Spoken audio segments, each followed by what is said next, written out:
You swore you would never become him. You promised yourself in the heat of your childhood anger that you would be different. You would speak gently, you would listen. You would never make your children afraid of you the way he once did. But one day, years later, you catch your reflection. You hear the words coming out of your mouth and they sound like his.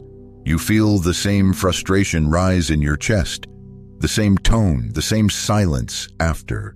It's as if the man you spent your whole life resisting has quietly taken your place. Freud saw this long before any of us could name it. He said men do not simply inherit their father's face or their mannerisms. They inherit their father's unresolved story. They inherit his fears, his habits, his ways of loving and fighting. He called it repetition, a man's unconscious drive to relive the past, hoping to fix it but always rebuilding the same prison. Freud wrote, "We repeat because we cannot remember. We keep recreating the old wounds, trying to master them this time. But instead of freedom, we only dig the pattern deeper. You think you are escaping your father, but you are just orbiting him. Every decision, every relationship, every reaction is a quiet negotiation with the man you both loved and resented, until one day you realize you have become the very man you swore to outgrow. It's disturbing, yes, but it's also the key. Because Freud didn't expose this to shame you. He wanted you to see the truth hiding underneath it. We do not repeat because we are weak. We repeat because our minds are still trying to finish an unfinished story. And until we understand that story, we will keep living it. Before we can break the pattern, we have to understand it. Freud wasn't just studying dreams or childhood memories. He was mapping the hidden forces that run a man's life without his permission. And one of the most disturbing of those forces he called the repetition compulsion. Freud noticed something strange in his patients.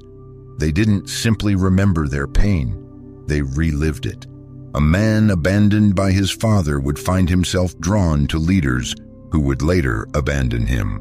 A woman humiliated in youth would keep walking into the same humiliation, disguised as new love. It was as if the mind preferred the familiar wound to the unfamiliar freedom. Freud wrote that we repeat because we are trying to master what once defeated us. We return to the scene of the crime, hoping that this time we will win.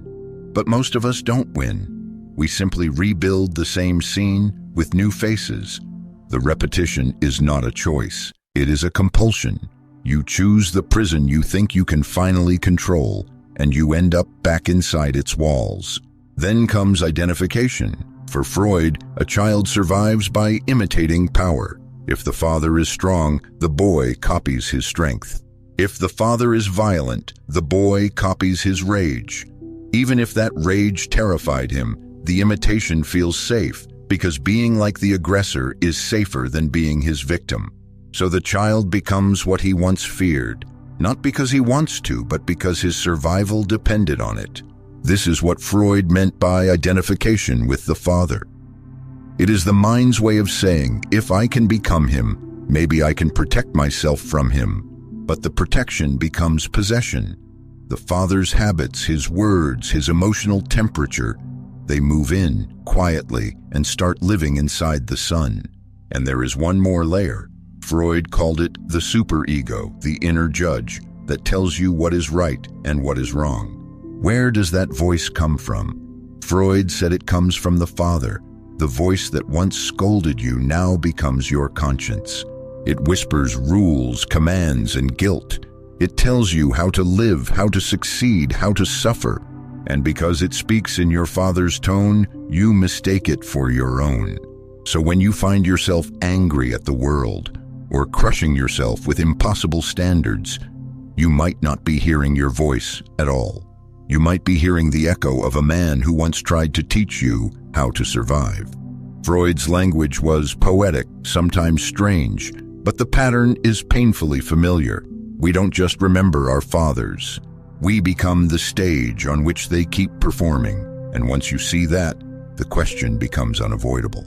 If these forces are real, if the repetition is built into our psychology, then how exactly does it show up in modern life?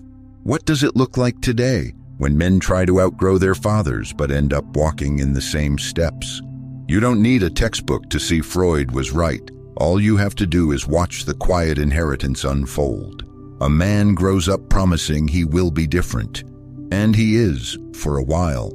Until stress hits. Until life presses the same buttons that were once pressed in him. And suddenly the same script starts to play. Repetition doesn't always look dramatic. Sometimes it's subtle. A tone of voice. A gesture. A silence that says everything. The repetition hides in the spaces between words. Take the man whose father never spoke about his emotions. He grows up craving connection, wanting to open up. But every time he tries, his throat closes. He feels something rising and he swallows it. He tells himself he's being strong, but it's not strength, it's habit. His nervous system learned long ago that silence is safer than vulnerability. And so he becomes a mirror image of the father he resented for being cold. Or the man who watched his father's anger fill the house like smoke. He swore he would never yell like that. But now, years later, his own voice shakes the same walls. It's not that he wants to hurt anyone. It's that the rage lives in his nervous system like an old reflex. Freud would say he hasn't escaped the trauma. He's repeating it, hoping to master it this time. Some men repeat their fathers through imitation. Others repeat through rebellion. The man who despised his father's career becomes obsessed with proving he can take a different path. He avoids the family business, the expectations, the legacy, but the pattern follows him anyway. He works the same long hours. He measures his worth by the same external success. He burns himself out chasing freedom, only to end up wearing the same invisible chains. You might avoid your father's job, but you inherit his habits. The repetition even shows up in love. A man raised by a controlling father may find himself drawn to controlling partners, or he may become the controller himself, mistaking dominance for safety. The same dance, the same choreography, different faces, same fear underneath. We don't just date new people. We cast new actors in old roles. And then there's the quietest form of repetition, the inner voice. The superego Freud described. That stern whisper inside that says, you should be better, you should be stronger, you should already have achieved more. You think it's your ambition talking, but listen closely. It's your father's disappointment echoing inside your skull. It's the same tone you heard growing up, now coming from within. Freud said this is how the father becomes immortal. He lives on as the conscience of the son. You can feel it in moments of failure when you punish yourself harder than anyone else could. You're not failing yourself. You're failing the invisible standard you inherited. You're failing a voice that calls itself duty. And that's why repetition is so hard to see. It doesn't arrive as a choice. It arrives as instinct. The same anger, the same silence, the same story told again and again through generations. A man becomes his father not because he wants to, but because he never learned another way to be. The repetition isn't proof of weakness. It's proof of how deep the imprint goes. And once you see it, the question changes. It's no longer, do I repeat him? It's, why do I repeat him? And even more important, can I stop? Freud believed the answer wasn't just in the past. It was buried in the invisible mechanics of the mind. The unconscious forces, the attachments, the biology that keep the loop alive. To break the cycle, you first have to see what keeps it spinning. So why does it happen? Why do men repeat what they swore to escape?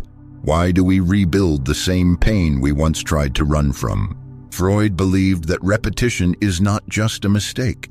It is an unconscious strategy. The mind returns to what hurt it because it wants to master it.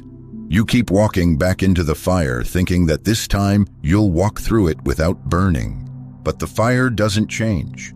Only the faces around it do.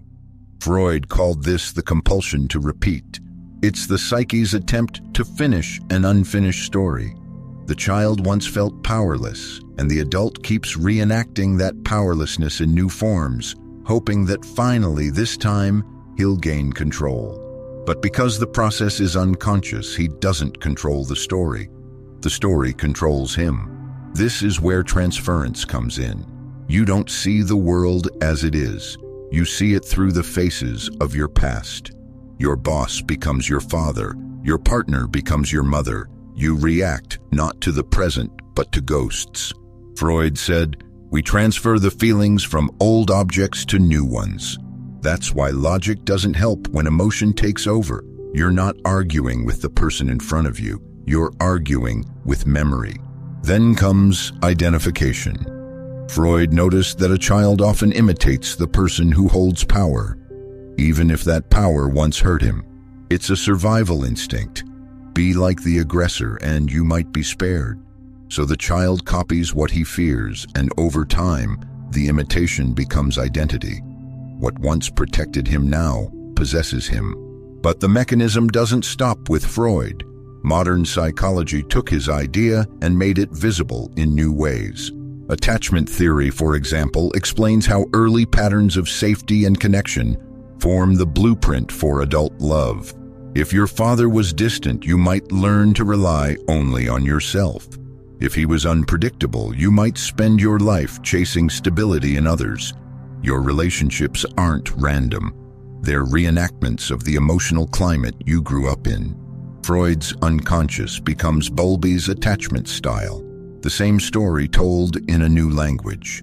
Then came social learning theory. Albert Bandura showed that children don't just listen to rules, they absorb behavior. They watch how their parents handle stress, conflict, emotion, and they mirror it. You learn how to fight by watching the first fight you ever saw. You learn how to love by watching how love was modeled or withheld. So when you repeat, you're not just copying, you're performing the only script you were ever shown. And then there is the body. Freud could only imagine it, but modern science proved it. Stress, fear, and trauma don't only live in memory, they live in biology. The hormones that flood a father's body when he rages or shuts down can alter the environment that shapes his child. Epigenetics now shows that the echoes of stress can pass between generations, not as destiny, but as predisposition.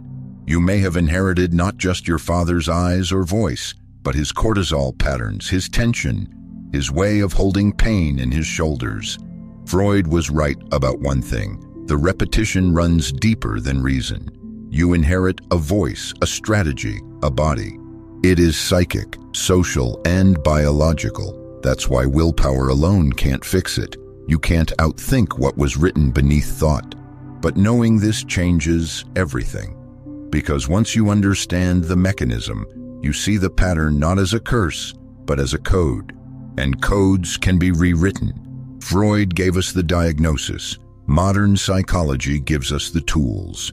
So the real question becomes, how do we interrupt the pattern? How do we stop repeating our fathers and finally become our own men? Seeing the pattern is painful, but that pain is proof that something in you is waking up. Freud said the goal of analysis was simple, to make the unconscious conscious. Because the moment you can see the pattern, you are no longer fully controlled by it. The first step is awareness. You start by watching yourself, not judging, just observing. Every time you react, every time your tone sharpens, every time you feel that familiar rise of frustration, pause. Ask yourself, whose voice am I using right now? Whose rules am I obeying? You will be shocked by how often the answer isn't mine. Freud believed that what we repress doesn't disappear. It just hides behind behavior. So when you notice your own reactions, you're not just seeing emotion, you're catching glimpses of what's been buried. And the act of noticing is already an act of rebellion. Modern psychology calls this metacognition, awareness of awareness. It is the foundation of every therapy, every change. You can't change what you can't see. But when you start to see, even dimly, the loop begins to weaken. Then comes the harder part, rewriting the story. Because you didn't just inherit your father's traits, you inherited his narrative. Maybe he saw life as a struggle, or success as survival, or love as weakness. Those beliefs became the language of your subconscious. And until you write a new story, you'll keep living his. So write it, literally. Take out a notebook and write down the story you were born into. Describe your father's way of living, his way of working, his way of loving, his way of losing. Then ask yourself, which part of this story is truly mine, and which part isn't? You will find that some parts deserve to be honored. Others deserve to be buried. This is what Freud's followers called narrative repair, the conscious act of reauthoring your identity, because once you name the story, you can stop confusing it with your destiny. But knowledge and reflection are not enough. You must perform a separation. Jung called it individuation. Freud saw it as liberation from parental authority. Modern psychology calls it differentiation, the ability to exist as your own person, not a reaction to someone else. In traditional cultures, men had rituals for this, a symbolic death and rebirth, a way to leave the shadow of the father and become their own man. Modern men rarely have that, so the separation never happens. We grow older, but not apart. You can recreate that right in your own way. Write a letter to your father, not to send, but to say what was never said. Thank him for what was good. Name what was broken, and then, symbolically, burn it, bury it, or seal it away. That's not drama, that's psychology. Your mind needs a ritual to know the chapter is closed, and then choose what to keep. You don't have to reject everything. Selective identification means deciding which traits to preserve and which to transform. Your father's discipline may still serve you. His silence may not. His pride may give you strength, but his shame doesn't have to. You are allowed to edit the inheritance. After that, you practice what Freud called sublimation, channeling what once hurt you into something creative, useful, even redemptive. If your father was angry, turn that energy into protection, leadership, creation. Don't destroy the fire, redirect it, because real strength isn't about erasing your past. It's about mastering it. And finally, change the body. Freud spoke of the mind. Modern science adds the body. Trauma lives in muscle, posture, breath. So healing must happen there too. Train, move, breathe, sleep, eat like someone who respects himself. Because the body teaches the mind how safety feels, and when safety returns, the loop begins to break. This is not quick work. It takes months, maybe years, but every moment of awareness is a small revolution. Every time you pause before repeating the old reaction, you're not just changing yourself, you're rewriting history. Because if you don't interrupt the pattern, your children will inherit it. They will grow up fighting the same invisible wars. But if you do, the change cascades forward. Your son learns a different language. Your daughter grows up in a different climate. The future changes its tone. Freud said, "Where it was, there ego shall be." What he meant was simple. Where instinct once ruled, awareness will take its place. That is the whole project of being a conscious man. Not to erase the father, but to integrate him, and then move beyond him. Because the man who understands his inheritance can finally choose it. And the man who can choose no longer repeats. If you don't face this, you don't stay the same, you decay. The pattern doesn't wait. It grows in silence like mold in the walls. It shapes your choices, your tone, your future. And one day you wake up, surrounded by the life you said you would never live. Freud believed that what is not made conscious returns as fate. That is the cost of avoidance. If you don't face your history, it becomes your destiny, and it will not stop with you.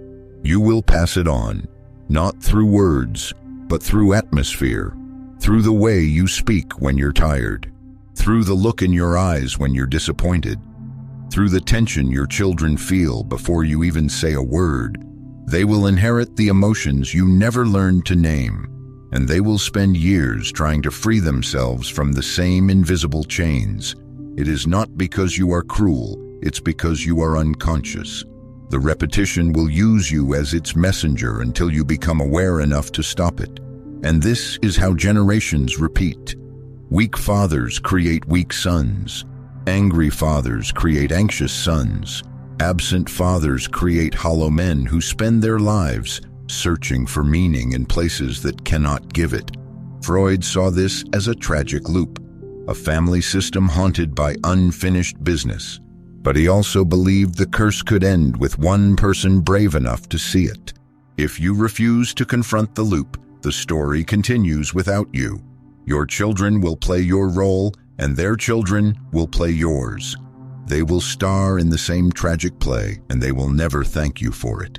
So here is the truth. You will repeat your father by accident, or you will choose him by design. But either way, the story continues, until you rewrite it. Freud didn't reveal this to condemn men. He did it to free them. He believed that self-knowledge was the highest form of courage, because facing what you inherited means taking responsibility for both your pain and your potential. So here's the challenge. For the next 90 days, become a witness to your own repetition. Every day, write down one moment when you felt the echo of your father in your actions. Notice the words, the tone, the emotions that don't feel like yours. Then choose one of them and interrupt it.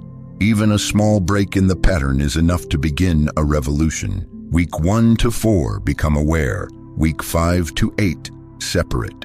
Week 9 to 12, rebuild. Awareness, separation, and renewal. That is the path Freud left us. This isn't about blame.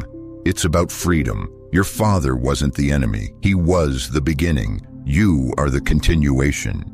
And what you decide to do next will decide the fate of those who come after you. Freud once said, "Out of your vulnerabilities will come your strength."